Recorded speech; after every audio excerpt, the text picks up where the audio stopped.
Another feature added in PHP 5.3 is late static binding, or the ability to do late static binding. Let me show you through an example what the problem was that late static binding corrected. So let's say you have a class person, and this person has a static, this class person has a static variable. Let's say status equals this is a person. So easy enough. And then we have a static method which gives us this information from the class. But actually not the class, or not the instantiated class, but the class itself, because it's static. We say here self status.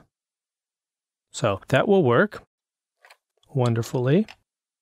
If we say echo, for instance, person and get status. Put a break at the end of that.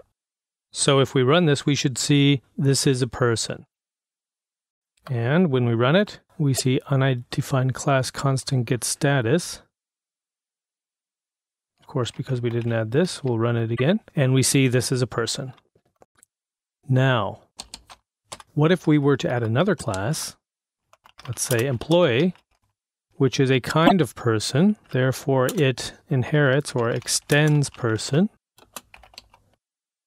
And it has its own static variable. Status, this is an employee. And now if we change this to employee, what do you think we're going to get as output here? Are we going to get this is an employee, or are we going to get this is a person? Most programmers would think we're going to get this as an employee. And what do we get? We go to the browser, F5, we get this is a person. Why is that?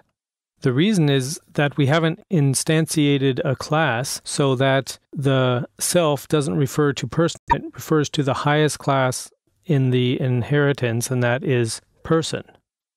PHP 5.3 enables us to say instead of self, static, which then gives us exactly what we want. F5, and this is an employee.